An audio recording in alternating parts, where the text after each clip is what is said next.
So you've probably been hearing about this Fast 9 Asol strat. You want to give it a try. So hey, here I am to teach you guys how to do it. Now, there's like two ways to play this. There's one way you can actually play this to climb and like play like a human. You're not going to go 9 every single game. Like you can actually play this and play like a human. Or you could just first rate it and have a good time like I've been doing. I'm sitting at low master just having a good time on this badge because I was struggling anyways. So you could play it either way. I'll teach you how to do both. But first up, let's just really talk about how to actually play the comp. And so what you'll do with Asol is the idea of this comp is you want a fast 9. You want to get a level 9 around at 4-5, have about 40 gold to roll. And you want to have Ahri items. You're playing Ahri carry, and the goal is to get Ahri with a big front line, and you can side carry Belveth. So that's the idea. That's what we want to do. And so I'll show you some examples of what like the high roll in-game board looks like, but there's a lot of flexible options in there. All right, so augments. You're going to take Asol's first augment every game unless it's the silver tier. If it's the silver tier, you just probably can't play the Dragon King strat this game. The only time I ever would consider taking the silver tier is if you're on Ecliptic Vaults or if you're on Scuttle Puddle. Because you're going to have a lot of extra gold in the game. So this can actually help you get to those thresholds. But other than that, you pretty much just take the gold or prismatic. Do you need to lose streak early?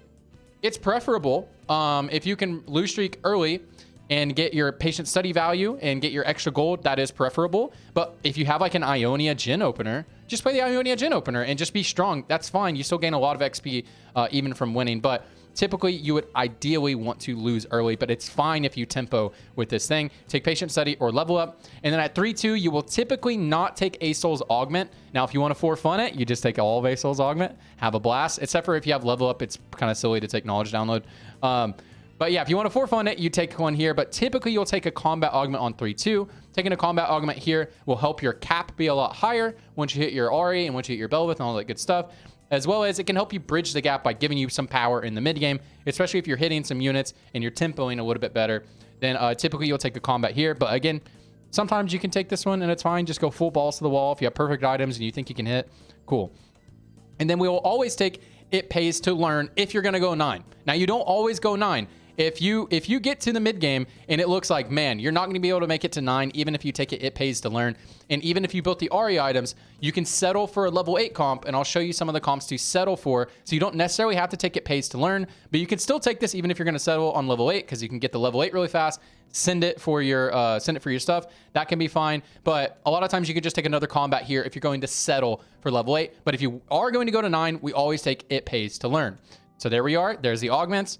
And then let's talk about, this is the final board. This is kind of what I think is like the ideal in-game board, but there's a bunch of different front lines you could run. Like what you don't see on here, you could be running a Sejuani front line. You could be running a Shinteric front line, that sort of thing. You could run a lot of different stuff here, but I think this is probably like the ideal like high roll version.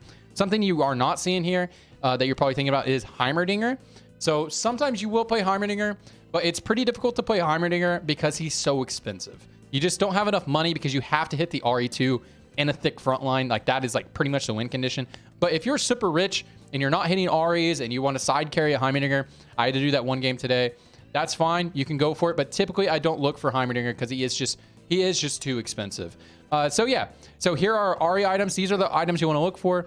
Blue buff, Jeweled Gauntlet, Gunblade. Those are the items you want to look for. Now, you can run Sojin, Archangel, Hodge. That's fine too. But this is like the ideal version. So if you have to slam Sojin for tempo early game and you don't get the blue buff, that's fine. Don't worry about it.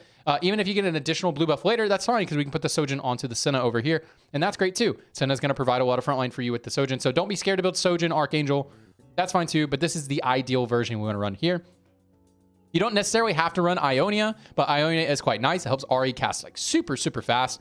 But you don't necessarily have to run Ionia. If you need to run like Freljord or something like that, maybe run in the Bruiser frontline and you want to run Freljord, you can't afford Heimerdinger, you don't have Shred. That can be helpful, so consider that. But again, remember, you can run Tarek, you can run Sejuani, you can run a bunch of different other stuff. You can run Set, you know, like you can run different front lines, but this is, I think, kind of like the high roll ideal version. And this is what you want to hit when you do your roll down. You want to hit a board that looks like this. And so these are Ahri items, and the Belveth items are going to be RFC, plus Edge of Night is usually your go-to, and then third item is pretty much whatever you want, but I like Titan's Resolve, but you can go a damage item here or another RFC or whatever. Now, if you end up building these items and you think you can't go level 9 and you're actually trying to play like a human, let me show you some comps that you can settle for. And so here's one that you can settle for, and this is Strategist Lux. So if you end up having to roll an 8, you can look for this comp. Your Ahri items go onto Lux, and then your RFC goes onto your Azir. That's great attack speed for your Azir. It's not quite Rage Blade, but it's pretty nice. And then you can put your Edge of Night here onto Jarvan if you ended up slamming all those items. But maybe you haven't committed all your Bel'Veth items and that sort of thing. So you can just, play whatever, play like normal, and your Lux is going to try to carry this comp. And this is one you can settle for. Another comp that you can settle for is a Gwen Slayer carry. So this is when we're running this. You can put your Bel'Veth items onto the Yasuo. You put your Ahri items onto the Gwen. And then again, if you hit a Senna, you can play a Senna. I have an open slot on here, I think. 3, 6, 7. There is an open slot. So you can play Senna or something like that, and then like drop this and play Kaisa, for your back when you get extra AP items. So there's a lot of different spots right here. We're able to hit Ionia because we're running Zed and Set, so that's quite nice. You can run a 4th Juggernaut. As we can see, we're at 3 Juggernauts, so you can just run this plus 1 Juggernaut. So we're running like Callista's Jugs. That's the comp I like to call it. But anyways, this is what the comp looks like. I don't really talk much about early game, but early game, you pretty much just play what you hit. Now, again, if you want to play a really weak early game to get that streak value, that can be beneficial. But again, if you're tempoing and you have a good comp early, that's fine. If you have like an Ionia opener with Jhin and you slam a Sojin on him, Sojin is quite a good item on Jhin, and that's a good Ahri item as well. You slam Sojin RFC, that's fine. Jhin doesn't need a lot of items. So I played some games where I had Sojin, Jeweled Gauntlet, RFC, Jhin, and he carried my early game. So if you have a strong opener, you can tempo, that's fine, but typically you want to play weak. Some good blue buff holders in the early game, like Samira is a good blue buff holder. Karma is a good blue buff holder. Cassiopeia is a good blue buff holder. But you typically just play what you hit, or if you want to open on stage 2, that's fine. But you do need a little bit of power on stage 3, so it can get kind of weird if you open, because you can't just play weak the entire time until you hit your level 9 comp. That typically will not work unless you're in like really low elo. Now, if you just want to for fun this, everything I just said is still true, but you just take all of Asol's augments and you just go 9 as early as possible and say, screw combat augments.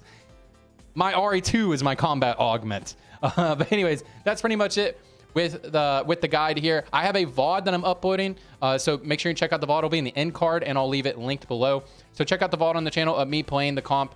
And I pretty much high rolled. I hit an early Karma 2, and that made it really easy to tempo into Karma. But you guys can check that out. That's a version of me kind of high rolling the build. And I was just 1st or 8th in it all day today on stream because like who cares? I'm playing in low master right now. I'm just having fun. I'll wait till maybe next patch. Maybe we'll start trying to climb again. I don't know. But we're just trying to have fun right now.